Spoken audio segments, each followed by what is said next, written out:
Courtney Kearney, owner and founder of C. Kearney Consulting. We are a CRM consulting firm specifically for the AEC industry. So excited to have you join us today. We are doing these free webinars, short 30-minute webinars on CRM topics. We are switching between general CRM and then also CoCentral because a good amount of our clients and those who come to us for services use CoCentral. So we want to make sure to keep a balance between the technical in-depth with CoCentral, but then also at large and what is going on in the world of CRM. Today is going to be talking about data specifically and how it is used as an asset for our firms. Again, I'm going to be using the polling system, so within Zoom, so you'll see that pop up.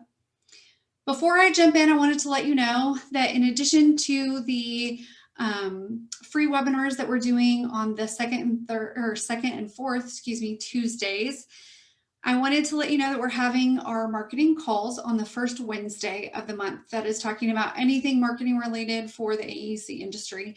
We talk about anything from client experience mapping to go, no-go processes, all the way through to websites and how are we keeping up with digital communication.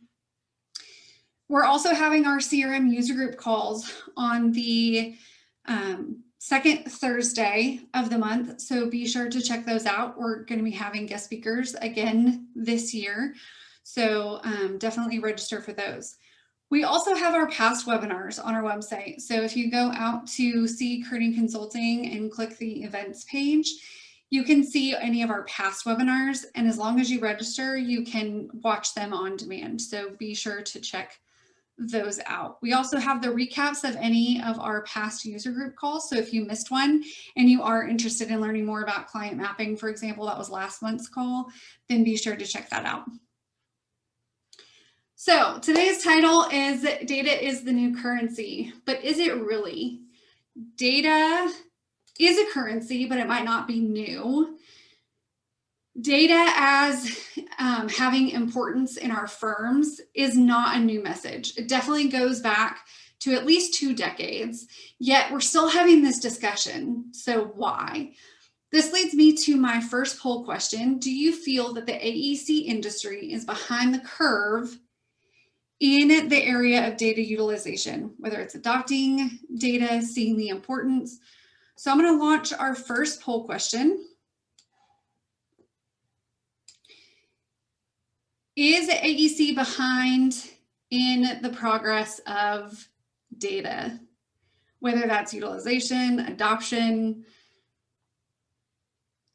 I'll give us about 30 more seconds to participate. Looks like we've got 2 more people to click, and then I will end the poll. Fantastic. So I completely agree with you all, and 77% agree that AEC is behind the curve when it comes to data. Well, 79 by the time I ended it. So 79 said yes, and 21% said no, and I completely agree with that. We're going to dive into why that is and look at some of that a little bit. Now, a decade ago, Clive Humby, the famous UK mathematician, coined the phrase, "Data is the new oil." He went on to explain that data is a valuable resource and should be looked at as a resource or an asset. And when refined, it's very useful. He went on to say that it drives growth and change, or rather it should. More recently, the Gartner research has said information is the oil of the 21st century and analytics is the combustion engine. I loved this for some of our engineers on the call because this definitely spoke to my heart as far as looking at data as a tangible resource. So when we think about resources for AEC, we always think about the fact that we need talent. So we have a war for talent. Talent is a resource that we can all agree on impacts our industry. When we think about data and we think about it as a raw material, it is unlike other resources where it doesn't wear out over time. You don't wear out your people. You can't run out of your project managers, for instance, or your superintendents. Instead, the knowledge and insights gained actually breed more knowledge and insights over time. So the more that you use your data, the more that you refine it, it actually increases exponentially instead of decreasing like other resources, time and material, for instance. My two monitors are tripping me out today and it keeps bouncing back and forth. So sorry that my eyes are darting over here. So looking at data, you pretty much have two ways to view it. You either you view it as an expense and a burden, or an asset and a resource. So if you look at it as an expense, it's things like it takes time to collect, it takes time to capture it, it takes resources, server space, cost for cloud storage to store that data.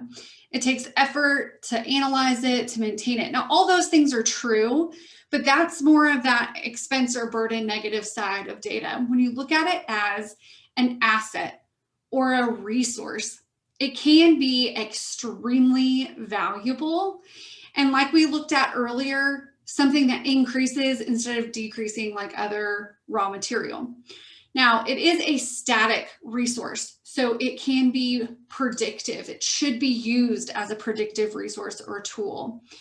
It reduces risk and enhances the results. This leads me to my second poll.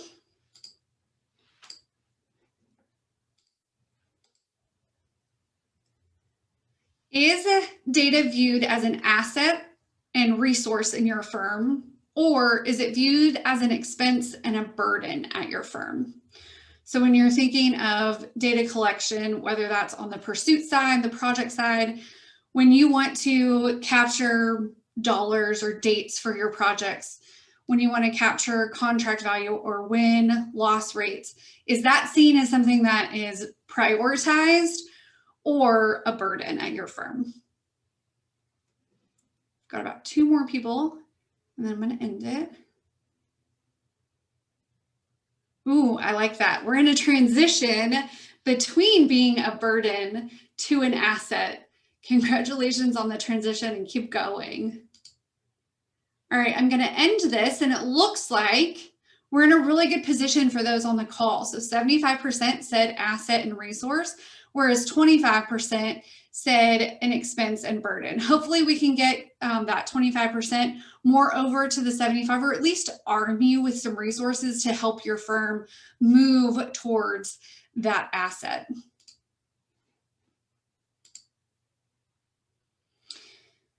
Looking at data as anything other than an asset holds businesses back from diving into data, acting on the insights, and getting the visibility that we all need and strive for.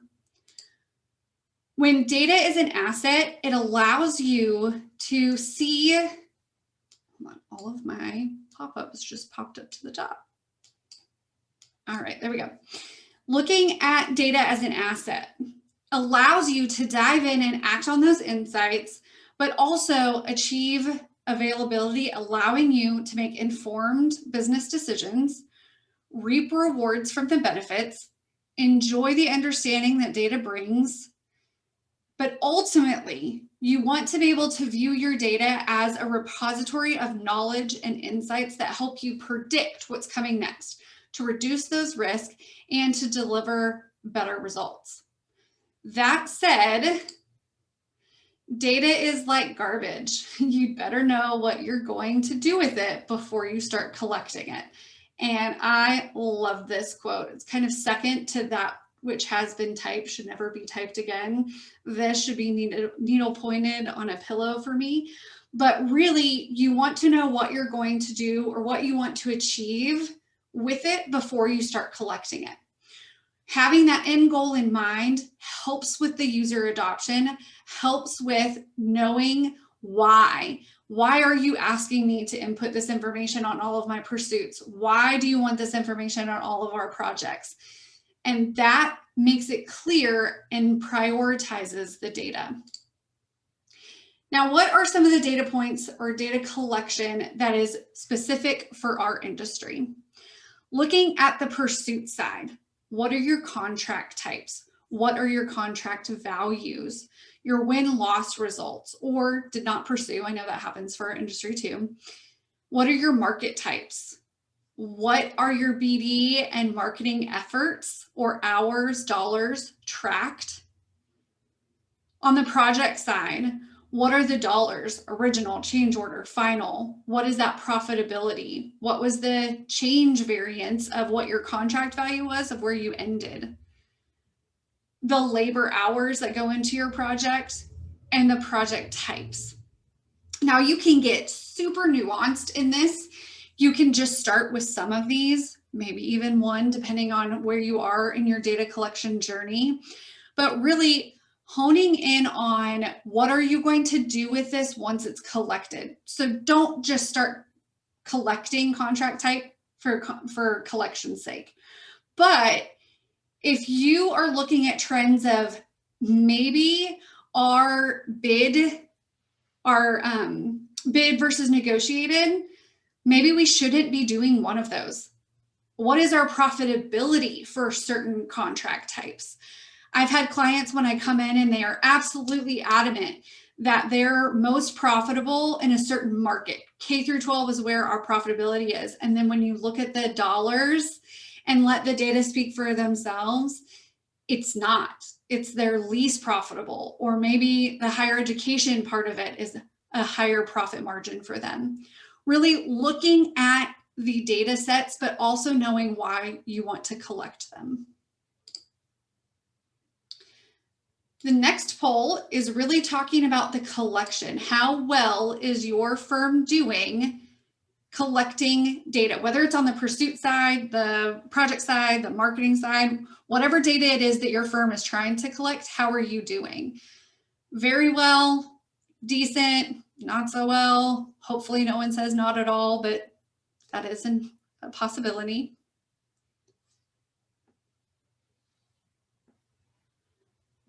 Thank you guys for participating. This is fantastic. All right, we've got 94% voted, so I'm going to go ahead and end and launch the results. All right, it looks like the majority of us fell in that decent, which is understandable. We've got 19% very well, and then 25% not well, and thankfully we have 0 at none at all. Looks like we've got a question coming through. That is an interesting point, Denise. Thank you so much for putting that in the Q&A. One of the comments was that individuals collect the data, but not necessarily share it with others. So it's just sitting in a repository and not being used. This leads me to an excellent question. So thank you, Denise, for that timely question. What is the goal of data collection? What's the point? The true goal of data is to turn it into information and have that information turn into insight so that we can base our business decisions off of that insight. So that example that I gave earlier, you collect your contract type so you can look at your historical information and your pursuits to see what type are you. I didn't realize the poll was still being shared, sorry. Okay. Hopefully that went down from the screen. Looking at your contract type at pursuit and on your project side, that gives you insight into how well you're doing on your contracts, specific types, looking at your profitability, looking at your labor utilization per your contract type so that you can make a business decision on what type of projects based on their contract type that you actually should be pursuing, that you want to put that time and effort towards.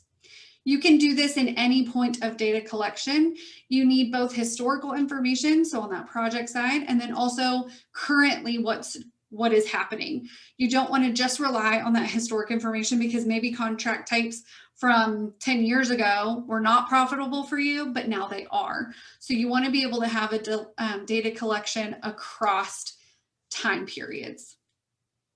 Now, when we're talking about turning data into understanding, it really comes into that informed decision making. So you'll hear me talk about data-driven decisions all the time.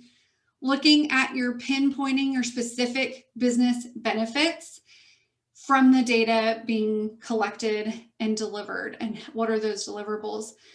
Anytime that I do training for CRM and for these data collection points, always sharing the why, sharing those benefits, sharing what's happening with the data and how am I using it. I'm not just calling to bug you for the umpteenth time about this project data.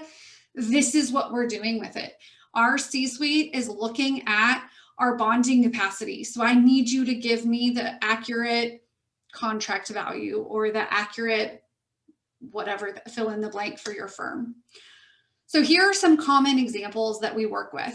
Looking at, like I said, profitability of your contract type, the project types of pursuits, the labor efforts and utilization rates, hit rates by volume. So I'm not a big fan of hit rate by count because it doesn't really help if I win 9 pursuits that are $1,000 and I lose the one pursuit that is $1 million. That is a big difference between count and volume. So really looking at what it is that you're using for those hit rates. Market share. Now for your market share, if you have a goal and objective that you want to be in a specific market or a certain amount of your work in that market. So one of our clients is really honing in on aviation this year or this coming year. So looking at that, you need to be able to track those markets for your pursuits and your projects so that you can match up and measure that against your goal and your objectives. Looking at the project side and pinpointing the benefits of those. So really, are you increasing your profitability in the areas that you saw that you were weak? Do you have a defined direction for your BD efforts? You don't want to tell a BD team, just go win work. It doesn't matter what kind, it doesn't matter where, it doesn't matter how, just go win it. That is, that idea of the shotgun approach where it's just, let's see what's going to happen instead of the rifle approach of, this is what I want you to hone in on. Negotiated higher education or negotiated healthcare. What are those specific for your firm to match up with the objectives? Looking at your workload balance. You don't want to go win a bunch of work that is going to strap a specific portion of your business that is weak in a talent area. So if you don't have many engineers in healthcare, you don't want to tell your business development team to go win a bunch of healthcare work that you don't have the staff to back up. So you want to always be in line and looking at what is that workload balance that I have available? Or if I don't have it and I win it, what is the availability in the market for that talent or that workload? Same thing if you want to increase your hit rate, what is that specifically that you're after? You don't want to just say, yeah, go win more work. Win work in what area or by the volume? And then focused and measurable goals. You always want to have those measurable goals, but you also want it to be very focused and specific. Don't just increase your hit rate. For our firm, we look at hit rate by returning clients, hit rate by new clients. We want to have a diverse portfolio across the A, the E, and the C, because we know that when a recession hits or when things like 2020 happen, it affects each part of our business differently. So we can't be all in on just construction clients. We can't be all in on just architects that are in movie theaters. That would not be so good for us right now. So really looking at the diversification, but you want to have your goals be measurable and focused.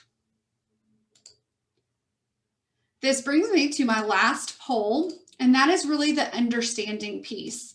So looking at how well does your firm understand and turn the data into understanding. So really now we're not talking about the collection piece, we're talking about the action. What do they do with the data that they've collected?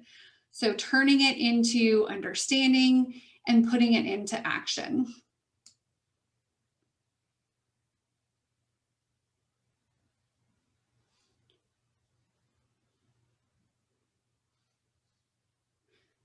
While you finish answering the poll, it looks like we have a question that came in through the Q&A, and it's asking about specific widgets that you can look at for the project data rather than opportunities. That's going to depend on what platform you're on.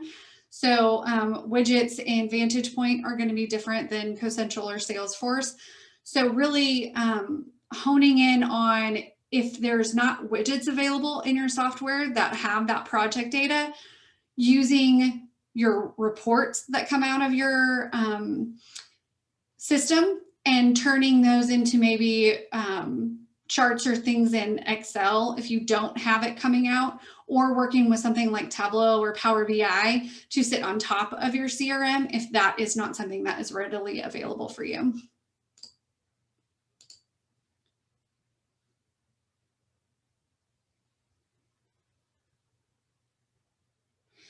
It looks like one of our participants said, I feel like data is the only way I can encourage improvement. It's not always successful, but the data is there to back up, and that helps me to be heard. Absolutely right. So in one of the examples that I gave earlier, saying things like, we shouldn't be chasing hard bid work. That seems very emotional. That seems very not tangible. But if I say, we shouldn't be chasing hard bid work because it is not profitable for us based on this data. We are losing this much when we chase those. It's taking this much business development effort versus these over here. Having that backup absolutely allows you to be heard and takes away the suggestion of what it could mean and allows you to be heard instead of ignored in certain situations. I really appreciate that comment. Thank you. All right, so looking at our poll, how well does your firm turn data into understanding? We're right at that 73% for the decent. We've dropped a little bit on the very well to 7%, and then we have dropped in the not well for 20%. So really a lot of us are in that decent, which is an okay place to be, but we want to continue to not just collect, but push on to that understanding. Why are we collecting this? What are we doing with it? What should we be doing with it? So that we can increase our business intelligence, increase the security of our firms based on those data-driven decisions. So the last thing to think about is that data is only useful if applied. So again, using that as your backup, your case that you can stand on. Data that is applied also must be taken care of. So this is my soapbox that most of you have heard me rant and rave about, which is maintenance. Data is not simply acquired. It's not simply hoarded. It has to be upkept. It has to be maintained. And what does that look like? Being a steward rather than a data collector or a data owner, or look at all these, we have 46,000 company records. So what? What are you doing with that? Are you tracking your company types? Are you tracking your locations, your geography, your markets? What does that mean to you? It doesn't really matter that you've just collected 46,000 company records over the years. So when you drill down into what does being a data steward mean, really managing the data, ensuring accessibility. Data that is hoarded by one is not helpful. So I know someone said it earlier where the data is collected but not shared. You want it to be accessible by all that it impacts. So for example, if you're asking your BD team to track specific information, you want them to have access to that. The project team, if you're asking them to look at certain variables on a project for profitability's sake, you want them to have access to that information. Confirming accuracy, this is a big one. Are people circumventing your system? So if you have a field required, are they putting 1 or 9 or 5 or what have you to get past those requirements? Is the information that's there actually accurate? Looking at removing inconsistent data or correcting inaccurate data. My data team messaged me last night because they were entering and moving, migrating data and said, whoa, the original is this, there's no change value, but the final dropped by $1 million. Isn't it missing a one? Absolutely. Yes, that is paying attention to the data and not just mindlessly being a data monkey, as I like to call it. You're actually looking at what you're doing in the system to say that doesn't add up. The original or the final can't be or shouldn't be $1 million less than what the original contract value was. So being aware of the accuracy. And then collecting obsolete data. So if something's missing from the data, you'll hear me talk about if you are doing an email campaign as a marketer, every contact in your system should have an email address. If not, why are you sending out email campaigns? Because you're missing chunks of your audience and chunks of your clients or your prospects. If you're sending out hard mailers, does everybody have an address? One of our clients has a very specific routing number that you have to have with that address. Is that being populated? Are you maintaining that? Are you monitoring that? Really looking at all of those nuances of your data goes back to the how. How are you using it? Why are you using it? And based on that, you have got to have it populated. So one of our clients uses their CRM very heavily to monitor their bonding capacity. That means that the bonding required yes/no field has to be accurate and has to be populated. So that gets monitored on a weekly basis. Having those automated workflows of, oops, that field didn't get populated, you need to go do that. Or picking up the phone to say, hey, you've got to populate this, just tell me the answer and I'll update the field. Whatever those internal processes are for you, creating those and making sure that all of that gets taken care of. So I'd like to end the presentation today on one of my new favorite quotes, and that is, data that is loved tends to survive. So here is wishing you all the best of converting your data into an asset and a resource so that it can become understanding and insight. And then you can love that data so that it can survive and that the cycle can continue. Thank you so much for spending the last 30 minutes with me. I appreciate your time. And if you have any questions, feel free to reach out to our team. At the conclusion of this webinar, you will get a survey. Please fill those out. We like to look at that information for future topics. And if I didn't answer anything, please reach out and let me address that for you. You guys have a good rest of your week, and thank you for spending the time with me.